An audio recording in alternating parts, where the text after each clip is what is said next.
to generate new plastic. So it's good for the environment, which is, I think, something that we can all agree is good for you, you know? So, as of right now, the current impact is there's over 1 million trees saved, which whether you're, green or not, that's a big thing to be happy about.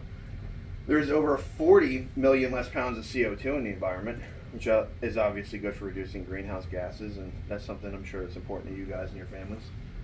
And there's over 20,000 acres actually right now of habitat saved, which is great for the animals and again good for the environment. And it's a known coronavirus killer, right? And it's absolutely known for killing coronavirus. So when we talk about sustainability and strength, sir and ma'am, sir and sir, what we're talking about is sustainability, right? We're talking about how long does the product last.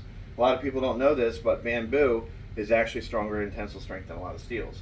So not only are you talking about something that's good and sustainable for the environment, but it's also stronger and more reliable and more durable for your home. So why is it good for you, right? The first and the highest thing we want to talk about is the sustainability of the product over time. It's really hard to find a green product that is better for you and your family. Traditionally, it's lower in quality, they don't last as long, the warranties aren't there. This is one of the exceptions to the rule. As we talked about, the tensile strength is higher. So you're dealing with a deck that's not going to bow, it's not going to wave, it's not going to cause you a lot of the problems that you're typically going to find with your average deck. Heat gain. You know what heat gain is, Mr. Homeowner? Yes. Heat gain is how hot that deck gets, right? Under your feet, under your Paul's feet, under your child's feet, under your animal's feet. So, when you're talking about a traditional product, it's going to get a lot hotter, it's going to get a lot cooler. We're going to show you how that works here in a minute. And additionally, we're talking about being scratch resistant. We want something that's scratch resistant. Let's face it, guys, you're going to be on your deck, right? You're going to be running across it, your dog's going to be running across it, your kids are going to be running across it. You're going to have problems there if you don't have the right product. By it being scratch resistant and through and through, you're not going to have those problems. So good for tables and chairs, right? Excellent for tables and chairs. Do you want some tables and chairs? The 25-year warranty is in line with everything else in the industry. I'm sure that's important to you. You want a deck that's going to last and be guaranteed. It is only guaranteed if it is installed properly with a certified BAM deck installer. There's only one out here, and that's us. So, when we're talking about our products, what we want to take a look at is what actually makes the product. So, I'm going to have you take a look at your sample. There you go. One for you, sir. We're going to take a look at some of the other products out there. One of the first things you're going to notice is that it's a 60-40 split. It's 60% bamboo, it's 40% high-density polyethylene. Now, you may not be familiar with high-density polyethylene, but it's actually one of the strongest plastics out there. It's what you would traditionally find in the stuff you find on the roads. It's meant to last for a long time. They actually take that plastic out of the environment and use it as the bonding agent for the bamboo samples. There you go. So, what we're talking about is that compared to pulp coated plastics, okay? This is your pulp coated plastics. I'm gonna pass that down to him. Now, if you examine your sample, what do you notice right away, sir, with that sample you have in your hand? What do I notice right away? With the one in his hand right there. I haven't looked at it yet. That's got a coat on, right? It's got a thin coating on it. And if you look, it's not wrapped around the whole piece either, is it? No. No. It's going to be susceptible to all kinds of pressure, rain, moistures, etc. Furthermore, if you take a look at it, it's actually compressed fiberboard. That's what it looks like. Yeah. So when you look What at is that, by the way? that is Like will that either be cheap ass Fiberon- furniture, Yeah, that's Fiberon, right? And that one right there is going to be your Trex Transcend. So take a look at your Trex Transcend sample. Which is, I would have thought, the most common. It is the most common one, but you're going to see it's the same thing. It's just a compressed material. Now, just like in your home, you wouldn't want cabinets that were made out of a compressed fiber, right? They're going to fall apart. They're going to diminish over the years. We see this. We know it happens. We want a nice, solid, thorough wood. That's what this BAM deck is going to give you. It's going to give you something that's going to last. You certainly want your family staying on a bunch of compressed wood, right? Because what's going to happen over time? It's going to fail. It's going to break. I like your steak one. We're getting there. So, here's what I want you guys to think about. Okay, we talked a little bit about the heat and how the heat rises and transfers with one versus the other, right? Why do you think that is? No idea? Moisture? Moisture can be part of it. The bigger thing is, as we were talking about, we're talking about if we took a grill and I put it on your deck, right? And I cranked that grill up to 350 degrees. Did anyone here eat steakums? Am I the only poor one in the room? There you go. All right. What does a steak-um look like? Do you know? What, A like steak-um. shaved steak? Yeah, it's very thin, right? What if I took a big porterhouse? What's that look like? Big thick steak? Big thick steak. So what's going to happen if I take those two pieces, I put my steak-um on one side, my porterhouse on the other, I close that grill and I walk away for 5 minutes? What's going to happen when I come back? Steak'em's gonna shrivel up to nothing. Steak-um's going to be gone. What's going to happen to that porterhouse? It's gonna cook. Might be lightly browned if I'm lucky, right? It's the same concept. The way things heat up is by volume of area, okay? When you look at that thin amount of wrap on the top, what's going to heat up first? It's going to be that thin piece of plastic around the top. That's why it gets hot so quickly. That's why it's so dangerous for you and your family, and I'm sure you want to protect your family, correct? So, when we're talking about how those products work and why they protect your family, what other things do you think could work for you in that situation? Walking on them.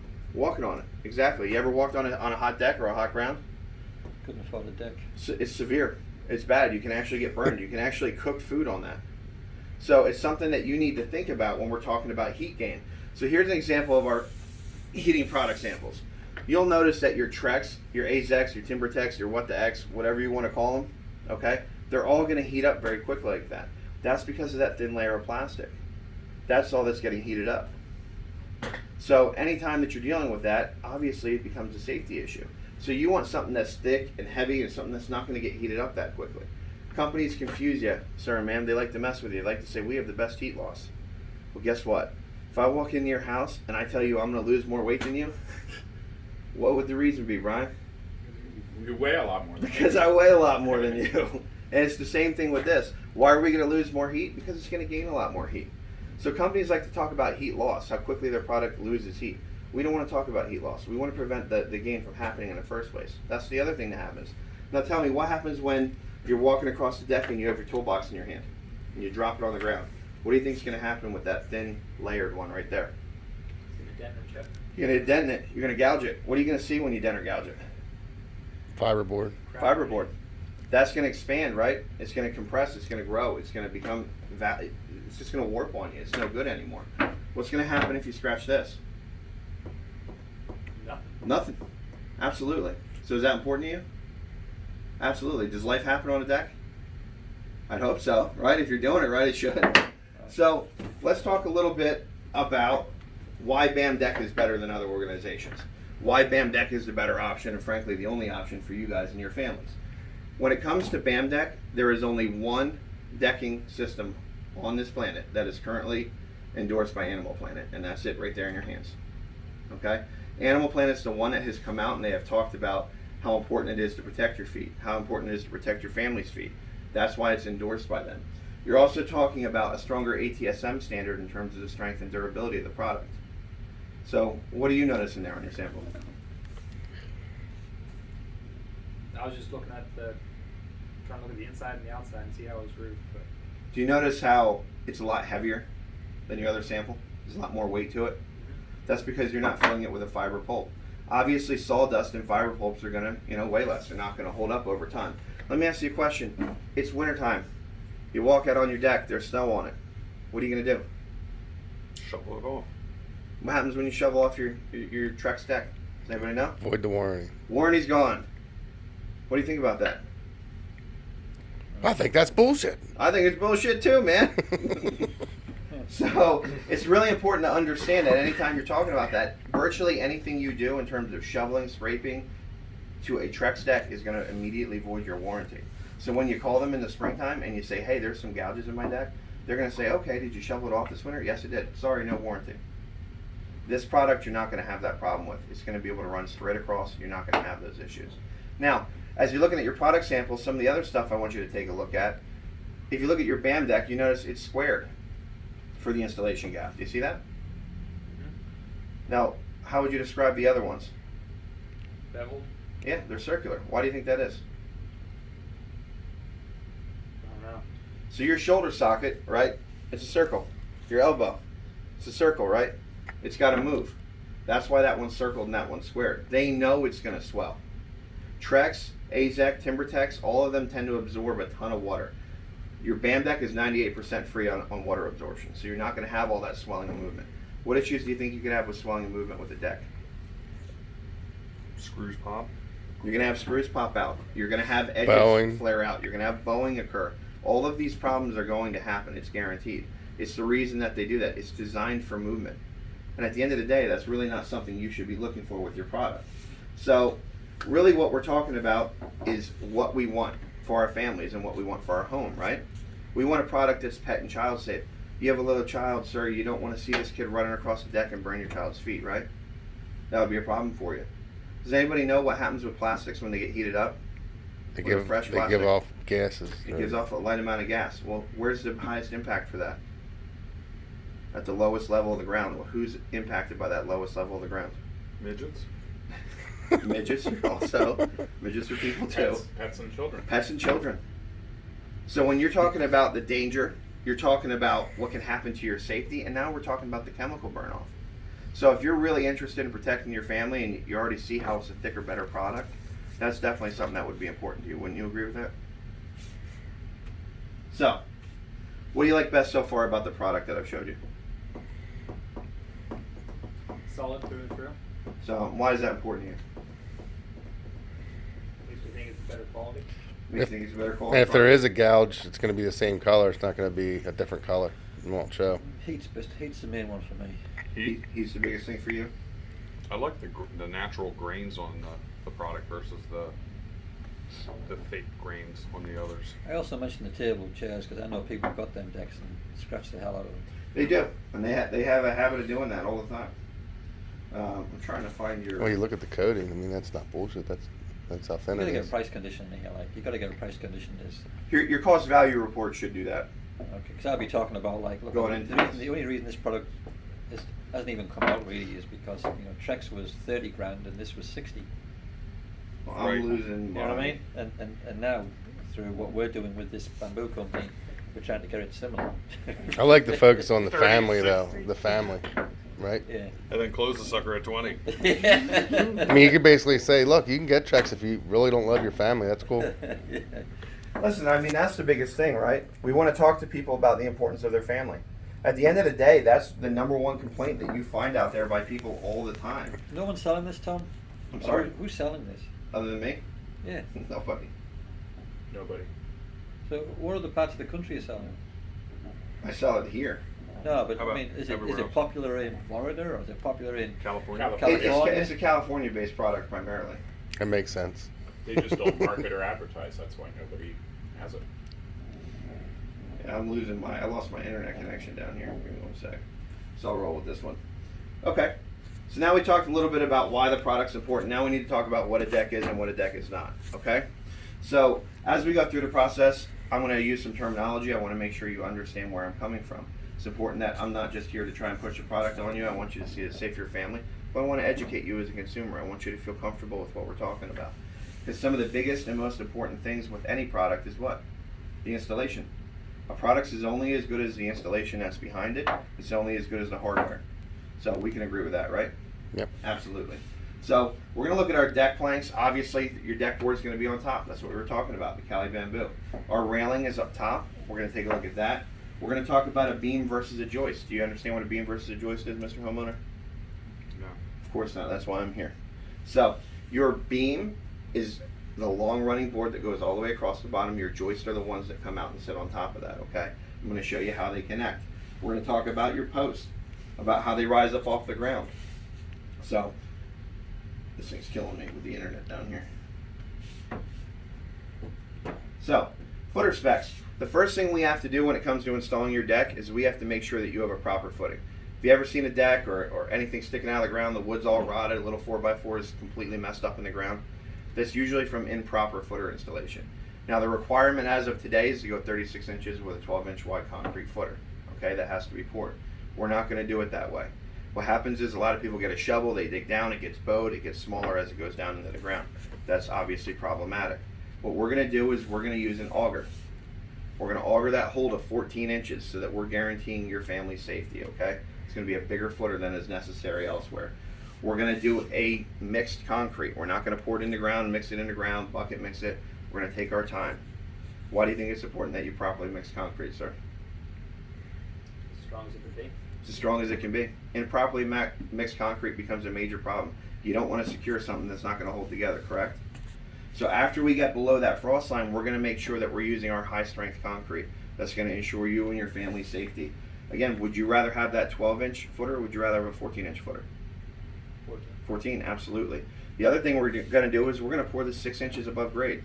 Why do you think that is? How? The wood's not touching the ground. So the wood's not touching the ground. What's our average heavy snowfall here? 6 inches. 4 to 6 inches. Bingo. This way, when it snows, with the 1-inch standoff you're going to have on your attachment bracket, you're not going to have those issues. You're not going to run into a rotted board. Okay? We tell our wives that's a foot, though, right? We do. Yeah. 2 inches, 5 times. But so when we talk about our connection to the post and the footer, guys, this is where it gets, really important. Now, most of your companies out there, they are going to connect your post to your concrete with those screws. Those screws are barely going to be enough to hold it down. They're the code. They pass, and you can certainly get away with that. What do you think about that little screw holding down your whole deck? Where's that screw go?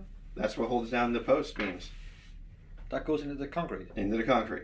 Yeah. What do you think about that? Going through the corner. hmm Okay. They pre-drill it, they tap it, and they roll it down. Typical, TAPCON procedure. But we're not going to use that. We're going to use this. Okay? So here, take a look at that. This is called a redhead footer. What's the table, for God's sake? There you go. Yeah, Belinda would freak It's out. not, it's not bamboo. Why not? I can sell you one. So, when you take a look at this redhead right here, what you're going to notice is it's considerably thicker. You're also going to notice the beveled bottom. Do you see the anchor on it? Mm-hmm. What's going to happen is we're going to have to drill that down deep. It's going to have to get pounded in. After it gets pounded in, you're going to tighten up that bolt, and that's going to flare out that anchor on the bottom. Once that happens, you no longer have to worry about uplift. Now, I want you to take that blue screw there, that TAPCON, and I want you to hold that other one in your hand there. And I want you to tell me which one you'd like to secure your family with. This one. You don't even have to think about it, do you? So, it makes a lot of sense. Why do you think it is that people use those blue ones? It's cheaper. Absolutely. It's always going to cost less. But when it comes to things like this, your family safety, that's not the place to save money. We can agree on that, correct? Awesome. So, we're also going to talk about our standoff. So we're not just going to attach the piece of wood there with one of those flat-bottomed, bent U-shaped pieces of metal. What we're going to do is we're going to give it an additional 1-inch standoff. That 1-inch standoff is going to guarantee, again, that we're not getting moisture and wetness into this. We want to make sure we keep as much moisture and wetness out of your deck post as possible. You already said why, but why is that? I don't know. We don't want it to rot, right? We don't want it to fall apart. We don't want it to crumble on us. Obviously, it's holding your whole deck, so we don't want to deal with that. Now, we talked about our beams, so now we've got our posts. Now we've got our concrete, right? What do you sit it on then? Hmm? What do you sit it on? We're getting there. Okay. So that's a good question, though, Why are the posts made of wood and not the same material? because they don't make it out of that material. If they started making it out of that material, Shit, that how much would I'd that start be? selling that. They sold something like that, a company called Lambu, actually, but then the cost is just astronomical. So you can white cap them for a fee. So now that we talked about how we're going to pour the concrete, right? We're going to put our big hole in there. We're going to match that. We're going to bring our concrete up 6 inches. We're going to use our galvanized plate that's not going to rust. We're going to do the 1-inch standoff. We're using a 6x6. What do most companies use? Do you know? 4x4. Little tiny 4x4. Would you rather have your family supported by a 6x6 or a 4x4? Does that have to be the code? Yeah, 4x4 would be code. Yeah, that is Yeah. code. Yeah, I use 6x6s. They're better, they're safer. So you don't have to worry about it. The AWC, the American Wood Council, and the IRC are reworking the rules. Most people will approve a 4x4 pine board to support a deck. However, it's not the safest way to go. I want to be able to, comfortably be able to say you can drive a truck up there and park it. Because I want your family to be that secure. Not to mention the fact you decide maybe some way down the road you might want to throw a hot tub on there. Without having to structurally frame things, you want to build it so that you're not going to have to worry about Plus, that. it's all great for price conditioning. Yeah. Absolutely. So now we're talking about our attachment to beams. So what we're going to do is we're going to take our 6x6. We're going to cut an L-shaped notch out of that 6x6. Then we're going to take two 2x10s, and we're going to run them straight across. Okay? Those 2x10s are going to sit, you can see the picture right here, in that notch. After we're done attaching that, we're going to notch it with a through-headed threaded bolt, a 1/2-inch bolt. Now, we're going to nail it as well, but again, you see a lot of people out there and they're using these. You guys have probably seen these out there. Here's your traditional carriage bolt, right? It's kind of thin gauge, about a 3/8. Here you go. Is that, I can't see the picture, but is that 2x10 slotted into the middle of the 6-inch? Yeah, Yep, it's not in the middle. No, It's on the edge. So you have a wedge, an L-shaped it's wedge, notched out. and then the two boards sit right in that notch. Okay, so that's what most people are going to use. They're going to use something small that diameter, or they're just going to screw it in. So that's been the way it's been done for a long time. That's the way most people are going to do it. Behind that, they're going to nail it. So we already know that. Here's what we're going to use. One of the problems with those carriage bolts is how can I tighten that on the back end? I can't. There's no way to put any kind of tool on the back of that. It'll just draw into the wood. So this is what we're going to use for you guys. This is a 1/2-inch bolt. Everywhere that there's a connected beam to a connected post, we're going to make sure that we go ahead and we have 2 of those in each one. Just like we talked about when we talked about our Tapcon and we talked about our Redhead. Pick those up and tell me about the difference between the two. What do you notice? heavy. It's heavy, considerably heavier. And again, like we talked about before, which of those would you rather have securing that to your home? I would say obviously the thicker one, right? That's going to be the better option. Like we talked about before, why is it that they go with these smaller ones? What do you think? Money. It's money. It's always going to cost less to go with a thinner, cheaper material. Absolutely. We're talking about a deck. A lot of deck collapses out there. It's because of the little differences, materials like that, okay? You got any articles on that? Yes. Yeah, I can give you guys plenty. I have articles, videos, all kinds of stuff for you guys. So if someone asks something, they just click the hyperlink and you can show it to them. Just for the deck falling off? Or Yep. whatever. Yeah, there's pictures of deck collapses, all kinds of stuff. Now, in addition to the fact that we're going to do that, we're also going to build every single deck as a freestanding deck. Do you understand what a freestanding deck is? Has anyone explained that to you before? Not attached to the house, I guess. It is going to be attached to the house. We're still always going to attach to the house. The reason we're going to attach to your house, sir and ma'am, is for two reasons. Number one, for sway. We don't want the deck to move on you. Number two, if it's not attached to your house, it's not covered by your homeowner's policy. Most homeowners' policy will not insure anything that's not attached to your home. So we got to make sure that we protect you as a consumer. Additionally, what you would traditionally find is people would attach a board to your house, the joists would come out, and they come sit on your 2 beams sitting way out there, right? Well, what happens if that attachment ever goes bad? That's where we have a lot of the deck collapses that you were just talking about. The back of the deck drops down, and now everybody's in a lot of trouble and everyone's hurt. Here's one of the problems. When you drill into a house, can I see what I'm drilling into? I have to assume that the person that built that used the right materials and the right woods. And frankly, nothing I've seen in my experience has convinced me that that's what you're usually going to find. So we'd rather be safe, and we'd rather add a whole second set of beams, and a whole second set of posts, and a whole second set of footers. Do you think that's going to cost more to do a whole second one? Absolutely. It's cheaper. Yeah, for sure. Would you agree that it's more important for you to have that second set of beams and posts in there to protect your family? Of course we do. We want to protect our families. So when you see a deck coming off a house, you don't normally see beams going down the side of the house. So you You have a band board usually, but not Yeah, the you're- post. So- You don't have. You saw your posts are usually at the front. Yeah. So you'll have one 2 feet off the back of the house. You'll have another set 8 feet out because we're never going to go more than 8 feet from post to post.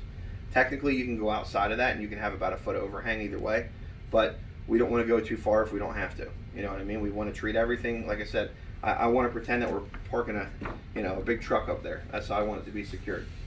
Now, when we talk about our joist hangers and our ties, you're going to see that a lot of companies, what they do is they'll throw their joist up there on top of our double beam that we just talked about, okay?